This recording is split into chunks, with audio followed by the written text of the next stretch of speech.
Hi மக்களே, இன்றைக்கி வந்து உங்களுக்கு ஒரு ஹாப்பி நியூஸோடு நான் வந்திருக்கேன். என்னென்னா, இன்றைக்கி வந்து விஜய் சித்து விளாக் இன்றைக்கி நான் வந்து ரெகுலராக அதுதான் பார்த்துட்ருக்கேன். விஜய் சித்து விளாக் அது வந்து எனக்கு வந்து ஸ்ட்ரெஸ் பஸ்ட்டாக இருக்குது.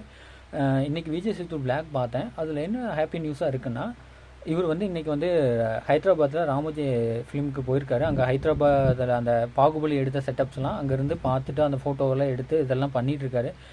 இது நல்லாவே பண்ணிகிட்ருக்காரு.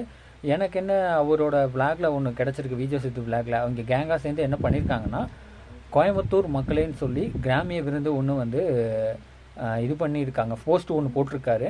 அது பார்க்குறதுக்கு நல்லா இருந்தது. அதில் என்னென்னா 29ஆம் தேதி நாளைக்கு அதனோட டிக்கெட் புக்கிங் வந்து ஓப்பன் ஆகுதுன்னு சொல்லியிருக்காங்க. இதில் வந்து என்னென்னா, இவரோட இதை பார்த்து தான் நம்மலாம் ஸ்ட்ரெஸ் பஸ்ஸு நிறையா ஆயிருக்கும். ஏன்னா அவர் வீடியோ என்ன பண்ணுறாரு, எப்படியெல்லாம் என்னென்னலாம் பண்ணிகிட்ருக்காரு, எதை பண்ணால் மக்கள் வந்து நல்லா ஃபன்னாகவும் இருக்கலாம், எந்த ஸ்ட்ரெஸ்ஸும் இல்லாமல் ஃப்ரீயாக இருக்கிறது எப்படி அப்படிங்கிறதெல்லாம் அவரை பார்த்து தான் நம்ம எல்லாம் ஒவ்வொன்று கற்றுக்கிட்டு இருக்கிறோம். இதனால் இவர் இங்கே வந்து கோயம்புத்தூர் வரேன்னு சொல்லி போட்டிருக்காரு. நாளைக்கு டிக்கெட் புக்கிங் தான் ஓப்பன் ஆகுது. மறக்காமல் டிக்கெட் புக்கிங் அவரோட இன்ஸ்டா பேஜில் போய் நீங்கள் பார்த்து அந்த டிக்கெட் புக்கிங் டவுன்லோட் பண்ணிக்கிங்க. எனக்கு தெரிஞ்சு பிரபலமான இடத்துல தான் மேபி வச்சுருப்பாருன்னு தோணுது. அதில் ஸ்டில்ஸும் கூட போட்டிருந்தாங்க. ஈசா யோகா மாதிரி காமிச்சிருக்காங்க. மேபி அந்த மாதிரி இடம்னா கொஞ்சம் இடமும் தாராளமாக இருக்கும். அவர் பண்ணுற அந்த கிராமத்திய விருந்துக்கும் அந்த இடம் வந்து நல்லா சூட்டபுள் ஆகும்னு எனக்கும் நம்பிக்கை இருக்குது.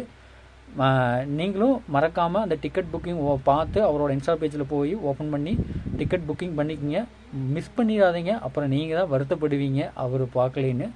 அவரை பார்க்குற ஃபேனாக இருந்தால் நீங்கள் போய் அந்த இதை 29ஆம் தேதி டிக்கெட் புக்கிங் பண்ணி எப்போ அந்த ஷோ போட்டிருக்காங்களோ அந்த ஷோவை நீங்கள் பார்த்து என்ஜாய் பண்ணுங்கள்.